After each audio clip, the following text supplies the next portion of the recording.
everyone, Kelly Lucente here. So Bill reached out to me and said, would you please be willing to share your workshop footage with all of the attendees from the Women's Leadership Summit? I mean, how can we turn Bill down? Of course, I'm going to say yes. So what you have in front of you is my workshop. Now, there's something that I want to tell you quick. Since being there with all of you, I came up with a new idea. In my workshop, I talk a lot about a self-directed course that I created called The Brand of You. It's great, don't get me wrong. And as part of the perk of being in my workshop, and now you as well, you get to access that course for free. But one of the things that I noticed is that sometimes it's really tricky for people to really dig deep to figure out what sets themselves apart. So I came up with this really great idea.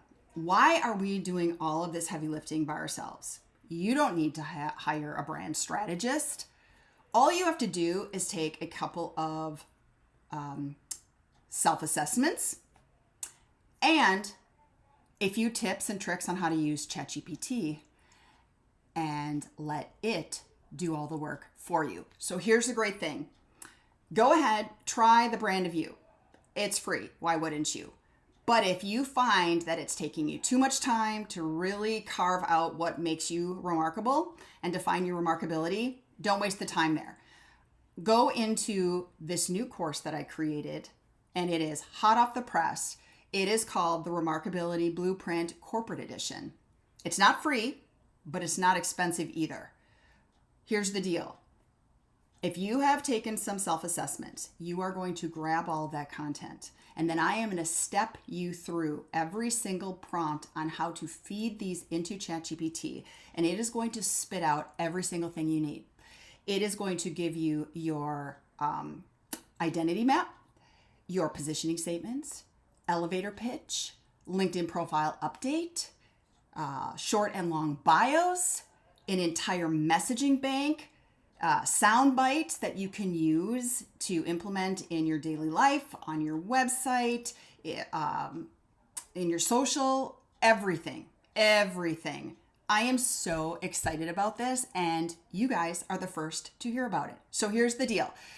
Enjoy the workshop, take advantage of The Brand of You, and if you want to turn up the volume, check out my new course. The link will be at the end. Don't be a stranger. Let's connect on LinkedIn, and I hope to see you soon. The thing I know best is branding and differentiation. I got a little sales in my background too, but at the end of the day, it's how can we convince somebody to do what we want them to do and have them think it was their idea. So keep that in mind as we're cruising along here, and if there's anything I can do to answer questions, I am happy to do so, okay? All right, so differentiation, though, is really sort of the top layer of remarkability. Differentiation is why you versus anybody else who does what you do. In 1960, Theodore Levitt created the concept of this. He argued that businesses and people, because really what we're here to do is talk about a person too, is that they need to focus on needs and differentiate themselves to stay competitive. That is extremely true. So as you heard in my story earlier, my whole career, and I've made a lot of pivots, I like variety. And so in every case, what was very important to me was to understand why me versus anybody else. And I didn't really realize that that actually had a name or a term until I got into this business. In 2003, I read a book, very short book. How many of you have actually heard of this book? It's very old. Okay. Yep, very, very quick read. And what Seth Godin suggested was that imagine if you were going down a highway and there was just a bunch of cows in a field, if one of them was purple. How weird would that be? And weird in probably a really interesting way in that that would get noticed. You know, I could argue Miley Cyrus is probably a purple cow. We could probably name 1 million celebrities that fall in that category.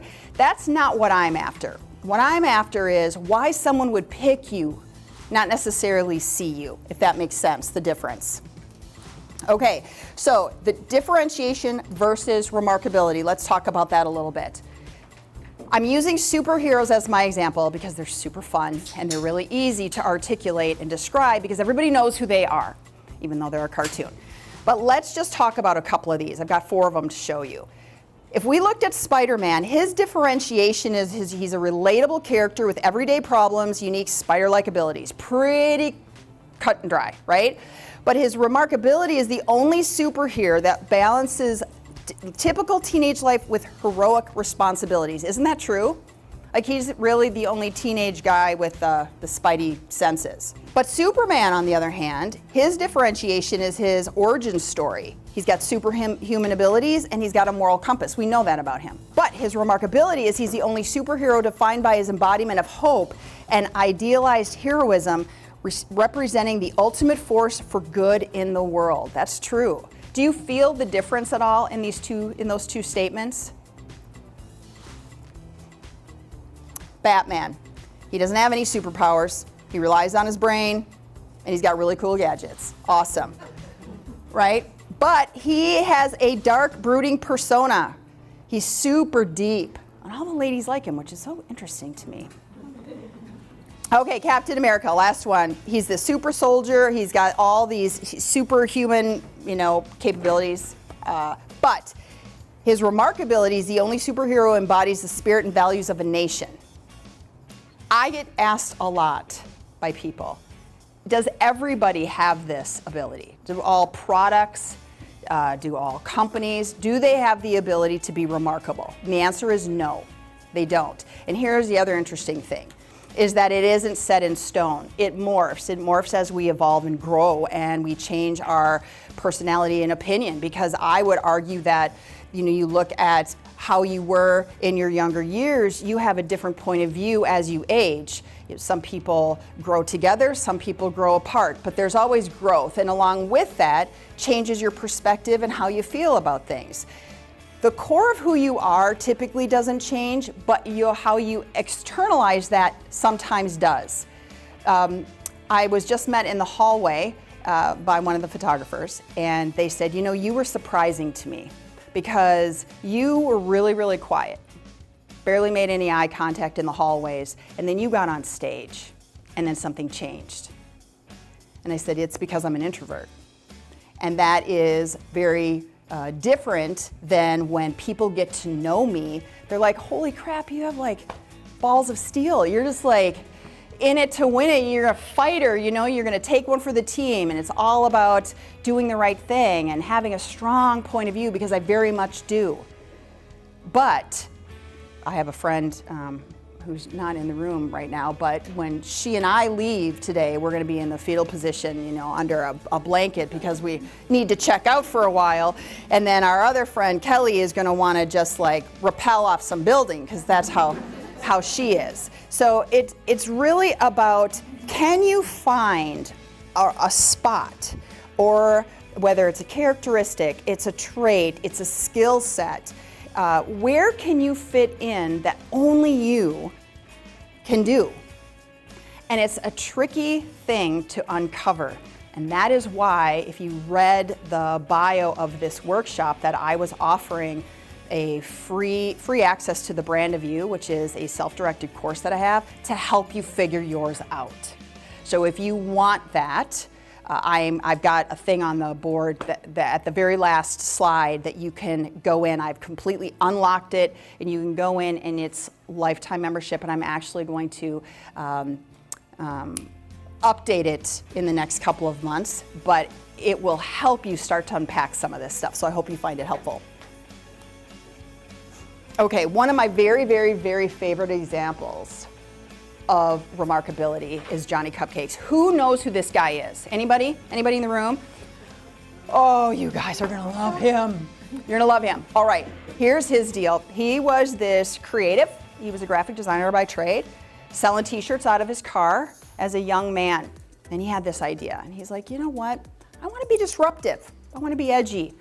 So I am gonna open a brick and mortar store, and the store is going to look like a bakery and smell like a bakery and feel like a bakery. And I am going to just sell t-shirts, because isn't that just crazy? He's kind of a comedian too, but he did it. He did it. And so this is what happened. So he creates this line of t-shirts, and of course I own one because he is my brand crush right now. The only thing you can get in his store is t-shirts. That is it. He will open a store and he will pipe bakery smells out the front door, and people will line up around the block to get in. Yes, exactly. Pretty close. If you look at this right here, what he strives for is bad reviews. That's what he strives for. This one says, this is not a bakery and does not sell actual cupcakes. Wish I could give 0 stars, but that was not an option. I was very disappointed. Probably very good cloths. I think they meant clothes. But I literally do not care because I feel tricked. It smells and looked like a bakery along with having a confusing name. Not satisfied and would not recommend to anybody who is even remotely hungry. Clothing not edible. Change your name. Right?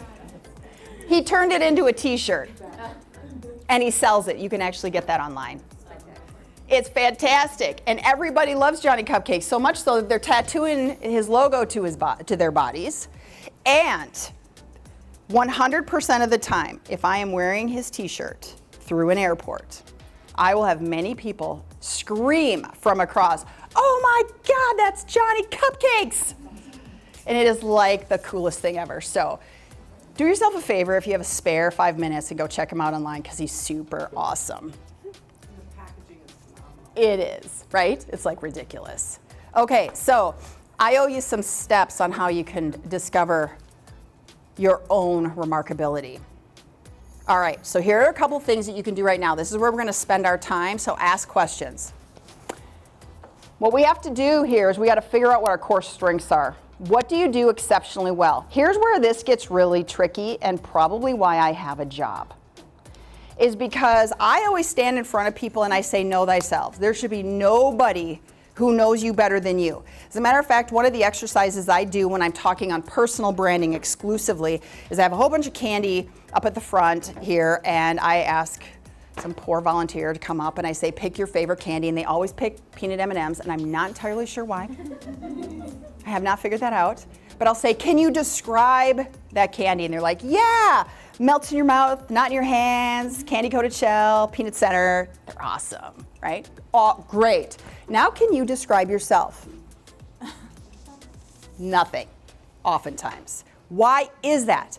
When we meet somebody, what are we programmed to do? Hi, what do you do? Or then they reciprocate and say, my name is so-and-so. What do you do? I'm going to encourage you not to answer that question. I'm going to encourage you to try something different. And if anybody was in Kelly's session earlier, try to say something interesting about yourself, because you are not defined by your vocation. You bring other things to the table. And what I find so concerning, I guess, is that we, if given the opportunity to share everything about yourself that makes you special, makes you remarkable, we probably can't do it confidently. We could probably stumble our way through. But at the end of it, you'll be rethinking that, and you'll wonder, gosh, I should have said this. I wish I would have said this. So get in touch with yourself and try to establish some of these things. Like, what are your passions? Figure out what your personal story is. We don't even have a whiteboard, too bad. Okay, one of the things that I like to do, this is so off the rails right now, but I think you guys might appreciate it. If you can imagine that there is a V, there's just a V on a board, okay? Many times people will say to me, Kelly, your aesthetic is really strong. Like, so you have this little tiny boutique agency, and I'm looking at all of the logo designs you've done and the brands that you've built, and they're like really good. Why don't you work at Nike or something like that, right? So on the top of this V, over on this side, people want to put me in this box, which is maybe a Fortune 500 company, right? But over here, I have a tiny little boutique agency by design. It's over here. And this dot is not connecting for these people, it just sometimes doesn't connect. So at the bottom of the V is something that is called the dip. And the dip is a story. And you can have multiple stories. And I'm going to tell you one. I'm going to tell you mine. Hope to God I don't cry, because I did the last time I said it. But it was probably because my kid was in the room. But people will say, why aren't you here? Why aren't you here? Why are you here? The reason is because I have one child by design. His name is Joey. He's awesome. He actually works for Marnie. Marnie's a very, very good friend of mine, and sometimes competition. We have done RFPs together, and one or the other's won. It's really fun, but she's one of my best pals. And she took a chance on my kid, which is awesome. So he's actually strangely followed in my footsteps. How lucky am I? But there was a time when he was a little guy, and unfortunately, I had to leave his dad when he was only 6 weeks old. So I raised him alone. And selfishly, I only had one child because my career has always been really important to me. And so when he was in 4th grade, I came home from work and he was crying and I'm like, holy crap, what happened? And he said, you missed this really important thing at school. I'm like, why didn't you tell me? He said, because you're never here. The next day I quit my job and I started Retool. Okay, so now it makes sense why I'm not here, right? And people will accept the fact that I'm here and I can still do work that could be recognized here. Make sense? Remember that the dip changes given your environment. Are you in front of a bunch of men versus women? They might respond differently to that story. What are you trying to convey? Because the here to here could be very different. That is just vocation for me. Does that make sense? Okay. I'll leave you with this one thing related to the dip. I actually learned the dip by a woman by the name of Lisa Nichols. Do you know who she is? The Secret. Yeah? Mm-hmm. Okay. She first mentioned it and I was mesmerized by it. She said this. There was once a time where she was a lineup of speakers at an event and they were all on a call because the event organizer said, we have to cut out minutes of time from every single speaker because we miscalculated the schedule. And everybody on this call was going crazy because they said, I can't pare mine back. Like you're wanting us to pull all these minutes out of our keynotes. But Lisa didn't say anything. And after everybody calmed down, the event organizer said, Lisa, what do you think? She says, I'll take everybody's minutes, all of them. And the event organizer's like, what? That's gonna literally leave you with 10 minutes on stage. Like that's all you get. And she said, honey, if I don't have them in the first 2, the last 8 won't matter. So, know thyself. Try to figure out, if you take anything away from today, is to figure out a way, and that Branda U is going to help you, but figure out a way to really be able to unpack and repack how you show up and how you make a difference and what you want to be known for in those questions that I had asked earlier. How are we doing? Fine? Good? Okay, cool. All right. The other thing is assess your impact, right? What impact have you had on your industry, the people who are around you, and then your values. Passions and values, very different, and they're explained in my course for sure. Okay, so that's the internal, know thyself. The external is, guys, start asking some questions. How many, okay, you heard today, Google yourself. Remember that? We all heard that. You got to do it. You've got to do it. I'm very serious. And not only what shows up on the first page that we can apparently control, but you take it as many pages deep as people are saying something about you. You need to know what is being said about you. You need to know it. All you got to do is Google yourself. But also reach out to other people. Now, your close friends and your family are going to be marginally biased. It's just the nature of the beast. But have you ever reached out to, let's say, colleagues and asked them when if you were to say something like, when you hear my name, what do you think of? What comes to mind? Because what we want to know is what people are saying about us when we're not in the room. Because I am proof you can control that narrative. And the way you do that is you feed them what you want them to be saying about you. If you wait for someone else to define you, they may not get it right.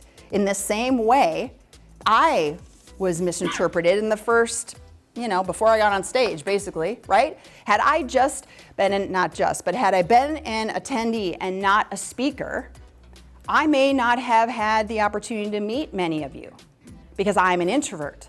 That's why I always go to an event with a wing woman. Always. I never go alone because I know thyself. I am not the one who's going to breach a Minnesota clan. In Minnesota, and I was born and raised here. I appreciate the state. But what we do is we huddle. And it's very difficult to breach the friend group. Very, very difficult. Now, once you're in, they love you to death. But if you're not in, it's tough to get in. And I don't want to go there. But I have friends who will. And so I hang with those folks and I just scooch them in front. And then they break the clan. And then I go, hi, I'm Kelly. Isn't this awesome? Does that feel okay to you? Okay. Then let's analyze your reputation. Look at what people are commenting about you, the reviews that you've gotten, the feedback you have heard. Now, take much of it with a grain of salt.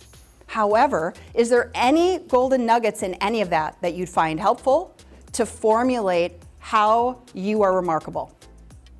And then let's conduct a personal brand audit, you guys. Look at all of your digital footprint. Look at everything. Look at your website, your social pages. What's really scary, because I hire marketing people also as a fractional CMO. What do?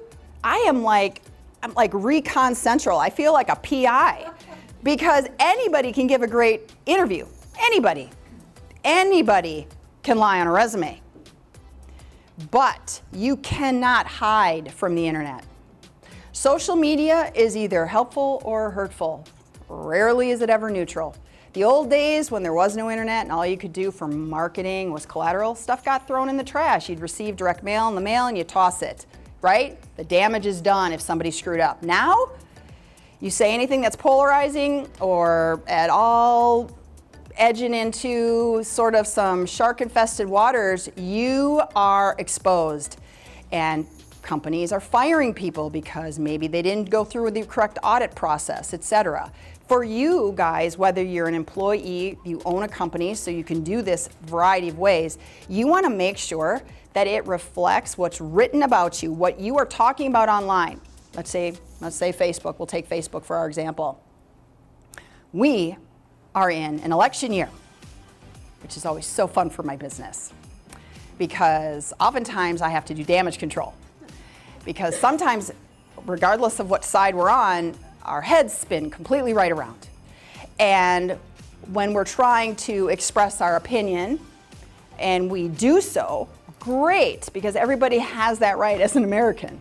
But sometimes that negatively impacts something that you may want to do because that stuff never disappears. Someone can take a screen grab of it. I'm only using that as an example. It could be a million different things. Now, we're not here to make friends with everybody. That is for sure. But I always suggest that every couple of months, go back through your feed, delete the stuff that you're like, I was having a bad day that day. I probably shouldn't have posted that. Start to delete it. Just try to make sure that your stuff truly reflects. And you know what, if you're a disruptor by nature of like that's your jam, do it. Go crazy because then you're standing in your truth and that is who you are, love it or not.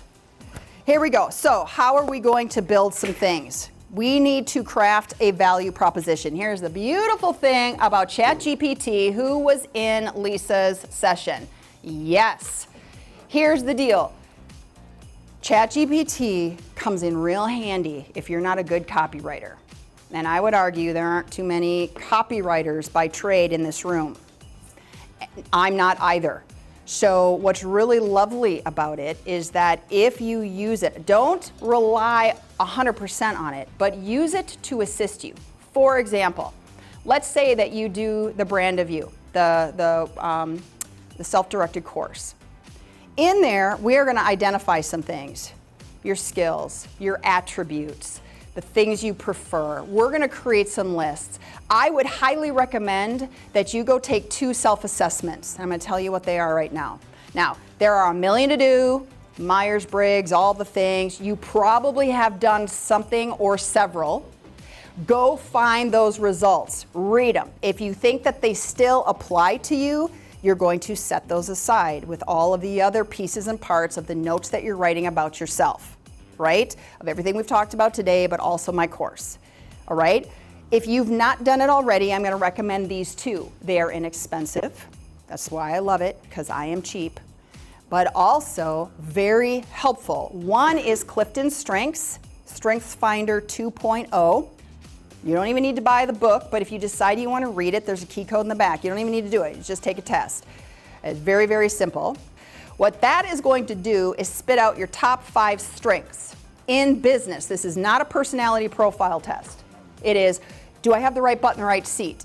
Anybody that I interview, I make them take that test because you can't lie, because it's timed. You can't take a break, so you need a solid 22 in order to survive it, okay? But what's really lovely about it is this, the author, how many have taken this test? Okay, so I won't even bore you with it. It's so great. All right, so you got that test. The second one is Sally Hogshead's Fascinate. Have you heard of that one? Okay, Sally Hogshead used to be this big time brand guru on the East Coast. She's a big deal. You usually see her on the Today Show when it is the movie, the Oscars and Super Bowl commercials where she ranks them and things like that. But she has a science-based test that is really good, you guys, and it's called Fascination. And so Fascinate, you just look up Sally Hogshead and find that assessment. It's great. This one shows you how you show up either as a leader or as a doer. There are so many different facets. What you want to do when you get these results is you want to feed them into ChatGPT. Okay? So here's who I am. I am this person, and I have these attributes, these skill sets. My results for StrengthsFinder was this. My Myers-Briggs was this. My Fascinate was this. All of these things, you're going to feed it into this machine called ChatGPT. And what you want is you want it to spit out some things for you. Now, on a separate visit, we're going to talk about a positioning statement, differentiators, talking points, and things, which is a messaging bank. But for today, the simplest thing for you guys to do to hit the ground running so you can update your LinkedIn profile when you leave here is ask it to create a value proposition for you. Ask it to develop a personal brand statement for you. Ask it to give you some talking points using your voice, given the results of everything this spits out. Then what you're gonna do is you're gonna take this thing that you print out. So it's gonna be in ChatGPT, you're gonna have to do a cut and paste to something else. So whether it's a Word document or whatever, cut and paste it out. Put it in some semblance of order, and then you're gonna start to share it with some people that you trust, and you can say, please read this. Do you see that in me?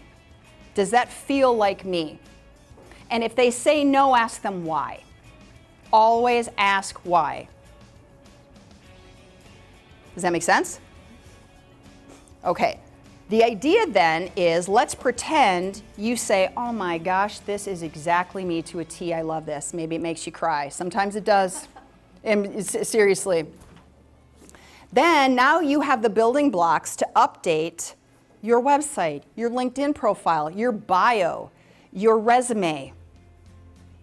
All of those things, this is now going to start to grow into a messaging bank for you. Try to see if you can get this done sooner versus later, and here's why. Because nobody else is doing it.